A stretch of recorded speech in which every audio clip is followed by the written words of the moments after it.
고급 아파트 사는 사람끼리 결혼하라.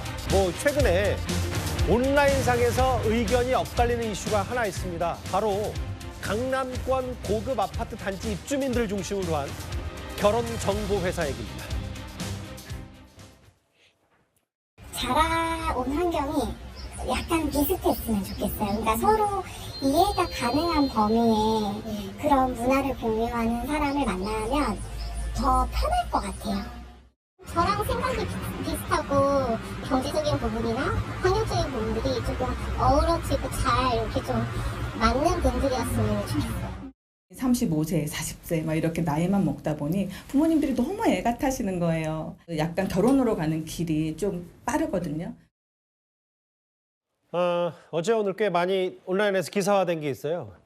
송포의 한 대단지 아파트 결혼정보회사 아예 이름도 그렇게 썼고 가입자가 200명 정도 된다. 3분의 1은 입주민이고 100명 정도는 주변 사람들, 60, 70명 정도는. 또 하나, 사실 얼마 전에 저희 뉴스탑10에서 짚어봤던 서초동의 평당 2억 정도 하는 고급 아파트 결혼정보회사. 이게 출범을 했는데 아니 뭐 끼리끼리 만나는 게 당연하고 비슷해야 탈이 없다는 바람이 있는 반면에 어제 오늘 많이 얘기했던 건 이거 신분 등급 갈라치기 아니냐라고 계속해서 댓글로 서로 갑론을박이 있었던 이슈였어요.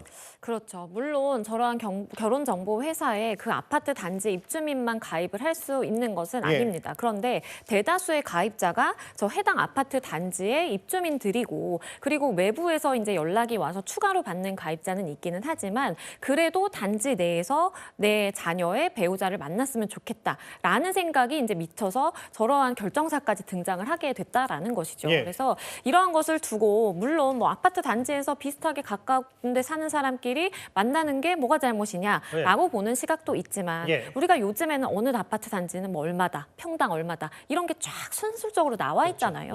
그러다 보니까 결국에는 그러한 경제적 여건을 고려해서 이 사람 만나고 싶으니까 그 안에서만 이렇게 폐쇄적으로 만나고자 하는 것 아니냐라는 좀 비판적인 시각도 있습니다.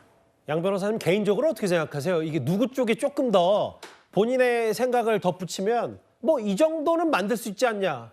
어떻게 생각하세요? 글쎄요. 저 같은 경우에는 뭐 저런 거 전혀 상관없이 소개팅으로 만났기 때문에 갑자기 뭐 개인 신상을 일단 말씀하시죠.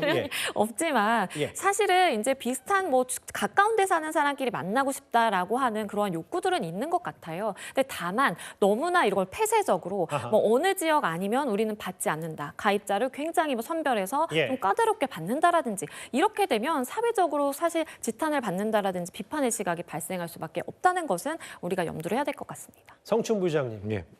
뭐 당연히 문화평론을 원하는 것도 아니고 이 전반적인 느낌을 제가 하는 것도 아닌데 결국 이게 부동산 문제인 거잖아요. 이게 부동산이 워낙 급간이 예전보다 훨씬 더 서울의 노른자와 일부 그렇지 않은 지역, 뭐 강남권과 집값이 더 격차가 벌어지면서 사실 예전 같으면 그냥 아파트 단지 내에서 뭐 이렇게 아름아름해서 그런 내부 공고를 내고 하는 거에 대해서 그래 누군가가 도끼눈을 뜨거나 혹은 누가 비판 시각을 안 봤을 텐데 집값의 격차가 점점 더 벌어지면서 이게 누군가가 봤을 때는 귀족 계층이다, 신분 등급 갈라치기다 이렇게 신풍속도가 생긴 것 같아서 좀 안타깝거든요. 근데 이게 집값의 격차로 봐야 될지 그냥 양극화의 심화로 봐야 될지 사실 이런 게 예전에도 있었잖아요. 상류층의 자제들끼리 선을 보고 그리고 결정사, 그러니까 결혼정보회사에서도 노블레스 등급이 따로 있고 뭐 이런 것들이 뭐 새로운 사실은 아닌데요.